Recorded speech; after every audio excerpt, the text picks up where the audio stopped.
Sir masters की degree के लिए कौन से कॉलेजेस बहुत ज़्यादा पॉपुलर हैं स्टूडेंट्स में? ओके अगर हम नेचुरल साइंसेस, ह्यूमैनिटीज़ और कॉमर्स की बात करते हैं तो कुछ यूनिवर्सिटीज़ हैं हमारे मतलब जो बहुत ही ज़्यादा उम्दा है। मतलब ऑल ओवर इंडिया के सारे जो बच्चे हैं इन्हीं में मतलब एडमिशन लेना चाहते हैं। तो मेरे हिसाब से जो भी स्टूडेंट्स अभी एग्जाम दे के आए हैं and they are waiting for their result, they should focus on all these universities. They should also consider tests. They should also consider their area of interest. Hello everyone, welcome to CUET PG वाला. Welcome to this very special session जहाँ पे आज हम बात करने वाले हैं कि आपका एग्जाम हो चुका है तो अब आगे आप क्या करेंगे। इस समय आई नो आपके मन में बहुत सारी दुविधाएं चल रही हैं, बहुत आशंकाएं हैं कि एग्जाम अच्छा हुआ, बहुत अच्छा हुआ, कौन सी यूनिवर्सिटी मिलेगी, कितना कट ऑफ जाएगा और आखिर आगे हम कौन से कॉलेज को चूज करें। सो उन सारे आपके जो डाउट्स हैं, क्वेरीज हैं, उनके बारे में आज हम बात करेंगे। मैं चांदनी मूलचंदानी, आपकी फैकल्टी जनरल नॉलेज की COQP 11 एंड मेरे साथ आज हैं Yogesh sir who is teaching you all history. तो सर के बारे में हम सर से ही सुनेंगे। जी sir. Thank you very much Chandni ma'am for this wonderful introduction. जैसे कि आप जानते हैं मेरा नाम योगेश लहानकर है और मैं आपको हिस्ट्री पढ़ाता हूँ CUET PG के लिए। अब हमारे सामने एक्चुअली देखा जाए तो 2 सेट्स ऑफ स्टूडेंट्स हैं जिन्होंने ऑलरेडी CUET PG लिखी है और वो सोच रहे हैं कि अब आगे क्या करना है, और कुछ ऐसे बच्चे हैं जो अभी BA के उनके 3rd ईयर में हैं और जो अभी एग्ज़ाम लिखने जा रहे हैं CUET PG का 2026 में वगैरह। तो ऐसे में हम लोग अब यहाँ पे पूरा जो डिस्कशन है वो इस कदर मतलब करेंगे कि आपको ये पता चले कि आपने जो सब्जेक्ट चूज़ किया है उस सब्जेक्ट में क्या अपॉर्चुनिटीज़ होंगी, किस तरह से आप उस सब्जेक्ट को आगे लेके बढ़ सकते हैं, और एक तरह से हम जो कहते हैं आपका जो जीवन जो है सुधार सकते हैं, तो उसके ऊपर हम लोग बात करने वाले हैं। चांदनी मैम, आपको क्या लगता है जब हम लोग LLB के बारे में बात करते हैं या फिर किसी भी ह्यूमैनिटीज़ या कॉमर्स के सब्जेक्ट के बारे में बात करते हैं, तो क्या लगता है आपको अपॉर्चुनिटीज़ कितनी है, गिवन दैट कि बहुत ज़्यादा एक स्टिग्मा अटैच्ड है कि अरे MA ही कर लिया, वकीली ही कर ली, अब क्या ही करेंगे जीवन में, इस तरह का जो स्टिग्मा है, तो आप कुछ बताइए उसके बारे में। तो सबसे पहले तो सर आपने कहा कि हम 2 तरीके के स्टूडेंट्स को भी एड्रेस करने वाले जी। हैं। बिल्कुल हम दोनों के बारे में बात करेंगे, बट उससे भी पहले आपका जो सेकंड क्वेश्चन है मैं उसको एड्रेस करना चाहूंगी जी। कि ह्यूमैनिटीज को लेकर के एक स्टिग्मा है।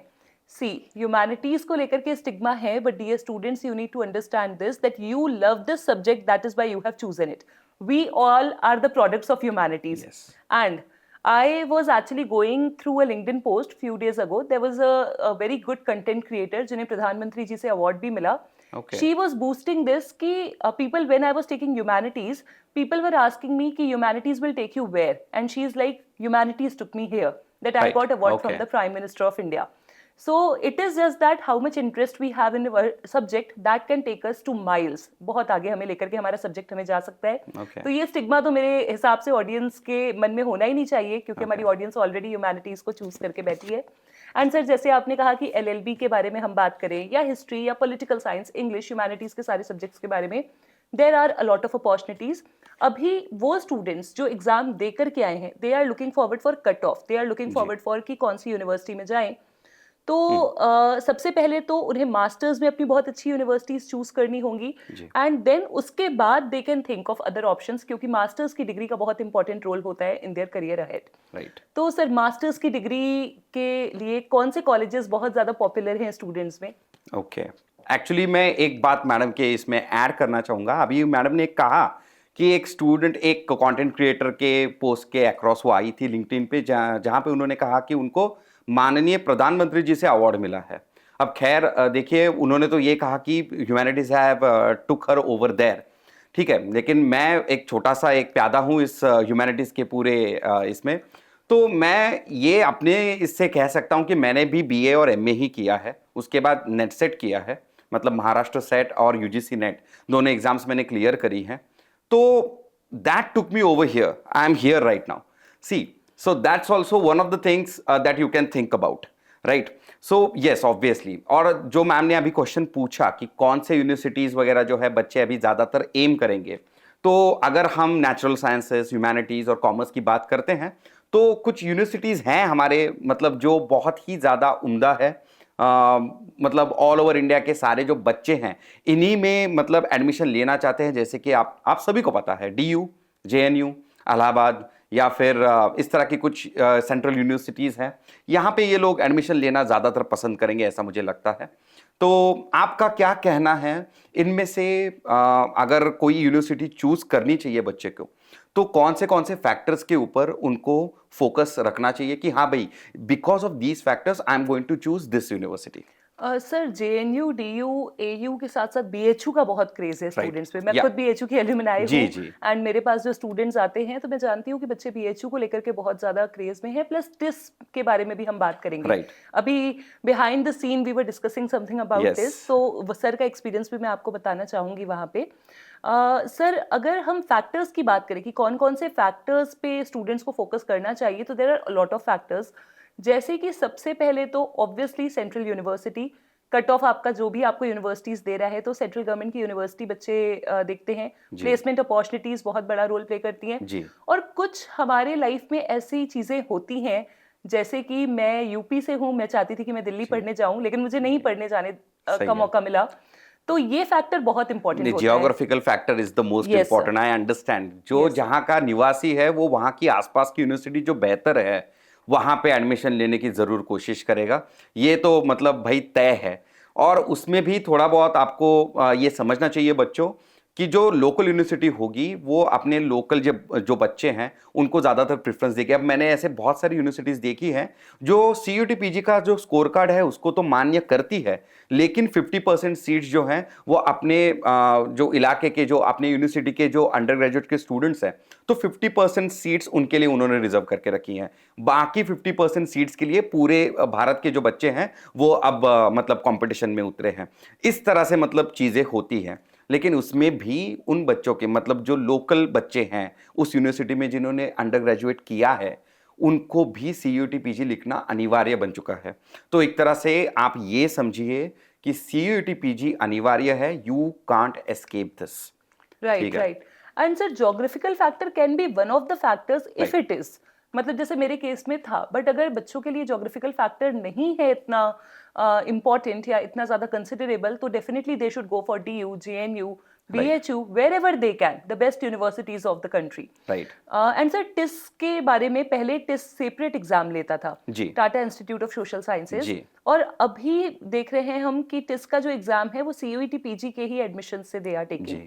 तो सर आपने टिस का शायद पेपर लिखा था, आप बता रहे थे, उसके बारे में प्लीज बताएं। तो ये जो पूरा मामला है ये लगभग 5 या 6 साल पुराना है। तब मैं हाल फिलहाल ही में मेरा एक मास्टर्स हो चुका था यूनिवर्सिटी ऑफ पुणे से, और तब मैं इस बहुत बड़े एक प्रश्न में उलझा हुआ था कि अब एग्जैक्टली करना क्या है। किसी कॉम्पिटिटिव एग्जाम की तैयारी करनी है, UGC नेट की करनी है, या फिर किसी दूसरे यूनिवर्सिटी में कोई दूसरा कोर्स करना है। ऑब्वियसली टिस का जो ये है, अगेन ज्योग्राफिकल फैक्टर मैम, मैं पुणे से हूँ, मुंबई में यूनिवर्सिटी है, तो मुझे लगा कि चलो यार टिस का एग्ज़ाम देते हैं। वहाँ पे एक लेबर का एक कोर्स है, वो सबसे ज़्यादा एक्चुअली ये माना जाता है। लेकिन मैंने उस पर्टिकुलर कोर्स के अलावा भी पब्लिक हेल्थ के जो 2 कोर्स है उसके लिए अप्लाई किया था, जिसमें से एक में मेरा फाइनल सिलेक्शन भी हो गया था। फाइनली कुछ कारणवश मैं वहाँ पे ज्वाइन नहीं कर पाया था, बट येस एडमिशन हो पाए थे। और एक तरह से देखा जाए तो पूरा का पूरा उनका एग्ज़ाम इंडिपेंडेंट था। वो एग्ज़ाम मुझे जाके लिखना पड़ा था। ऑब्वियसली पुणे एक सेंटर था, because with in Maharashtra that it was a centre. तो मैं वहाँ पे जा गया, एग्ज़ाम दी, उसके बाद फिर मुझे इंटरव्यू के लिए टिस के मेन कैंपस में बुलाया गया। तो एक बहुत लंबा चौड़ा प्रोसीजर जो है मुझे फॉलो करना पड़ा था। अब CUT PG के साथ क्या हुआ है, आपको सिर्फ एक एग्ज़ाम देनी है, और एक एग्जाम से आपको बहुत सारी यूनिवर्सिटीज जो है पूरे भारत भर की उसमें एडमिशन मिलेगा। गोल्डन अपॉर्चुनिटी है। I have few of my students also from that time जो कि मतलब टिस का इंडिपेंडेंट एग्जाम देके फिर गए जी। बट अभी अगर एक एग्जाम के बारे में, और in the era where we have digital education का mode, right, where we have edtechs, where we have our students online, they have their teachers like us online, तो हमारे पास नॉलेज गैदर करने के भी बहुत सारे तरीके हैं और उस नॉलेज को इम्प्लीमेंट करने के, उसका लाभ उठाने के भी बहुत सारे तरीके हैं। तो मेरे हिसाब से जो भी स्टूडेंट्स अभी एग्जाम देके आए हैं and they are waiting for their result, they should focus on all these universities. They should also consider tests, they should also consider their area of interest, कि उनका जो पेपर कोड है उस area of interest, मतलब उनके paper code को जो universities accept कर रही हैं जिस भी फील्ड में, तो वो उनका एरिया ऑफ इंटरेस्ट है कि नहीं। ऐसे नहीं जाना अपने को कि ठीक है COQP 11 में मुझे यहाँ पे ये कोर्स मिल रहा है तो आप चले गए, नहीं। आपको अपना एरिया ऑफ इंटरेस्ट देखना है, because this is the subject which you are going to live for years ahead. Why I said live for years ahead? Because we have history के sir. We have a lot of other faculties. आपको ma'am संस्कृति ma'am political science पढ़ाती हैं, कृति ma'am English पढ़ाती हैं, Puneet ma'am computer पढ़ाती हैं. We have a lot of teachers who actually owe their subject. Sir ये तो बात हुई कि जो स्टूडेंट्स अभी एग्जाम दे के आए हैं वो क्या करें. अब बात कर लेते हैं उन स्टूडेंट्स की जो मास्टर्स में एडमिशन ले लेंगे इस साल, और उसके बाद what career opportunities they can actually delve into. Right. अगर हम natural sciences, social sciences, commerce इसकी बात करेंगे तो बहुत सारी अपॉर्चुनिटीज़ हैं. टॉप ऑफ माई माइंड ये आ रहा है कि आप किसी भी कॉम्पिटिटिव एग्जाम के लिए तैयारी कर सकते हैं. तो यहाँ पे आपकी स्टेट पीएससीज आ गई, यूपीएससी आ गई, आपकी यहाँ तक कि आईबीपीएस की एग्जाम भी आ गई. बैंकिंग में आप बहुत सारे लोग ये भी कहेंगे कि नहीं सर रीजनिंग के ऊपर ज़्यादा फोकस होता है वगैरह, लेकिन फिर भी जो जनरल नॉलेज का जो पार्ट वगैरह है उसमें आपको आपका सब्जेक्ट जरूर हेल्प करने वाला है. एंड सर रीजनिंग के लिए सीओक्यूपी 11 में रीजनिंग भी है, निशान सर पढ़ाते हैं. ऑब्वियसली निशान सर पढ़ाते हैं. आपको रीजनिंग भी मतलब एक टॉपिक है जो आपको पढ़ना ही पड़ता है इस पर्टिकुलर एग्जाम के लिए. इसके अलावा देखिए अगर हम हिस्ट्री की स्पेसिफिकली बात करेंगे तो आपको म्यूजियोलॉजी में आप कोर्स कर सकते हैं, म्यूजियम क्यूरेटर बन सकते हैं. आर्काइव में कोर्स करके किसी मतलब आर्काइव को मैनेज करने वाला मतलब आर्काइव मैनेजर भी बन सकते हैं. There are multiple opportunities within multiple subjects. Like political science में भी जैसे हमारी अभी बात हो रही थी, बहुत सारी political parties they are now demanding कि अगर आपको हमारे साथ इंटर्नशिप करनी है तो आपका कुछ बेसिक मिनिमम क्राइटेरिया होना चाहिए विद पॉलिटिकल साइंस. तो ma'am I think would be able to tell us more about it. जी सर, एक्चुअली मुझे ऐसा लगता है कि जो बच्चे अभी एग्जाम दे करके आए हैं वो मास्टर्स में एडमिशन लेने के बाद अपने करियर पाथ को सोचने के लिए सक्षम खुद ही होंगे. जी. जैसे आपने कहा कि बहुत सारी उनके पास अपॉर्चुनिटीज हैं. पहला तो उनके पास जो अपॉर्चुनिटी है वो ये है कि वो अपना मास्टर्स कंप्लीट करने के बाद फर्दर स्टडीज में जा सकते हैं. They can be research scholars, they can give UGC net, right. They can write UGC net and then they can go for PhDs या फिर असिस्टेंट प्रोफेसर की जॉब के लिए भी UGC net दरवाजा खोलता है. UGC नेट के बारे में भी अभी हम थोड़ी चर्चा करेंगे. और उसके अलावा जैसे आपने कहा कि बहुत सारी पॉलिटिकल पार्टीज डिमांड कर रही हैं कि पॉलिटिकल साइंस के जो पोस्ट ग्रेजुएट्स हैं या फिर जिन्होंने पॉलिटिकल साइंस से UGC नेट क्लियर किया है या फिर CUET PG एग्जाम क्लियर करके एडमिशन लिया है, even those students political parties और थिंक टैंक्स डिमांड कर रहे हैं they can work with us as an intern. Internship का थोड़ा बहुत पैसा भी दे रहे हैं, प्लस एक्सपीरियंस तो मैटर करेगा ही करेगा. एंड सर उसके साथ साथ अभी मैं बात कर रही थी कृति मैम से, तो वो बता रहे थे कि रिसर्च इंटर्न्स के लिए IITs are taking actually a lot of students who are postgraduate in their subject from various subjects, various humanities subjects. तो even IITs and well set central universities are taking students कि जिन्होंने अपना post graduation किसी भी subject में किया है उसके हिसाब से वैकेंसीज आती रहती हैं जो हम अलग अलग सोर्सेज के थ्रू हमारे स्टूडेंट्स पता कर सकते हैं. PSUs में भी दे कैन गो. ऐसे बहुत सारे ऑप्शंस उनके पास हैं. And one thing which I feel from the bottom of my heart is कि जो भी आप सब्जेक्ट पढ़ रहे हो उसमें अपॉर्चुनिटीज हैं, अपॉर्चुनिटीज आप क्रिएट भी कर सकते हो. The only thing is this, you need to have faith in your subject, you need to follow a proper guidance and rest will be taken care of. This is what I believe. Yes, absolutely. और ये जो research intern वाली जो नई बात आपने अभी बताई बहुत ही इम्पॉर्टेंट है. मेरे ख्याल से जब कभी भी हम लोग नए भारत का निर्माण इस बारे में बात करते हैं तो रिसर्च जो है वो थोड़ा सा पीछे रह जाता है, जिसकी वजह से हमें जो अर्बन प्रॉब्लम्स है वो आज तक हम सॉल्व नहीं कर पाए. ये रिसर्च इंटर्न वाली जो जॉब है या फिर PhD यानी रिसर्च स्कॉलर बन के जो आप मतलब रिसर्च करोगे किसी भी सब्जेक्ट में, स्पेशली जब आप उसको अर्बनाइजेशन या फिर डेमोग्राफिक स्टडीज़ का अगर सहारा दे के अगर आप कोई रिसर्च कर रहे हो तो मेरे ख्याल से there is no problem whatsoever in your career growth. आपको कहीं भी प्रॉब्लम नहीं आने वाली अगर आपने ये चीज़ें ध्यान में रखी. हर एक ज़माना होता है, एक चीज़ होती है. अभी देखो जब हम लोग ये रिकॉर्ड कर रहे हैं पॉडकास्ट, ये गिबली आर्ट वाला नया चीज़ आया हुआ है ना.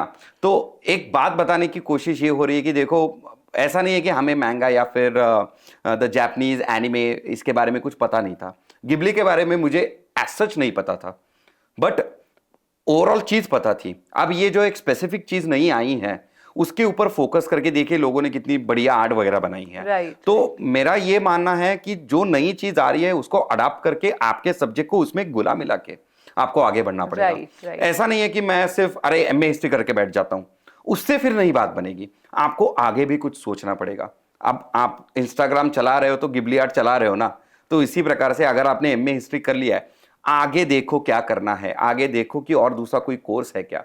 अब मेरे ख्याल से मतलब बहुत सारे ऐसे कंटेंट क्रिएशन के भी कोर्सेस आने लग गए हैं, है ना। तो इंस्ट्रक्शनल डिजाइनिंग का भी कोर्स है, बहुत सारे टीचर्स ये करते हैं।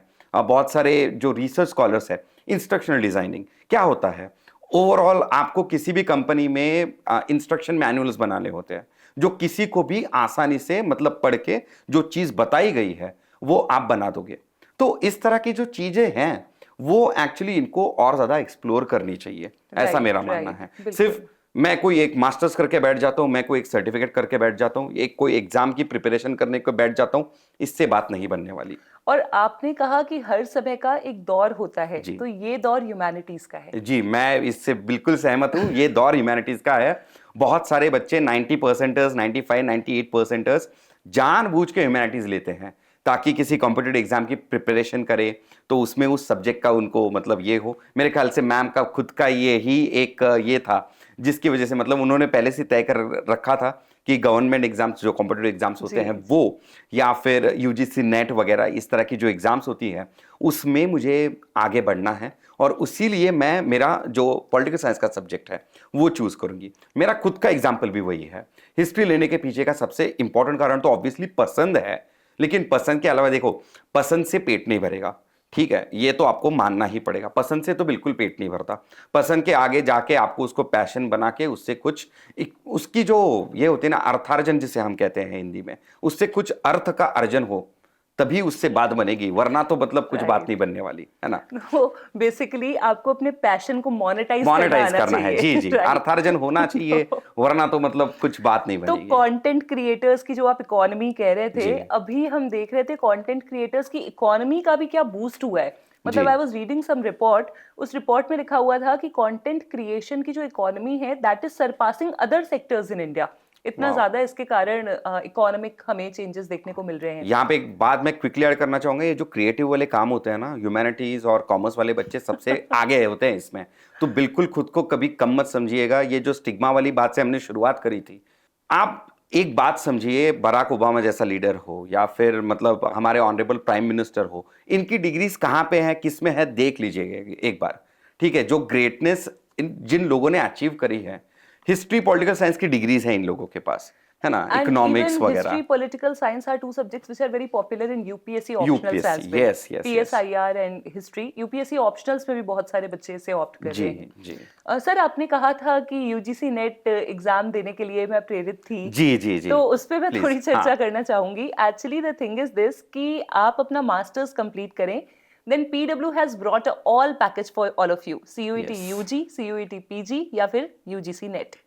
So UGC NET is the exam जो वो स्टूडेंट्स देते हैं जो अपना मास्टर्स या तो कंप्लीट कर चुके हैं या करने वाले हैं जी।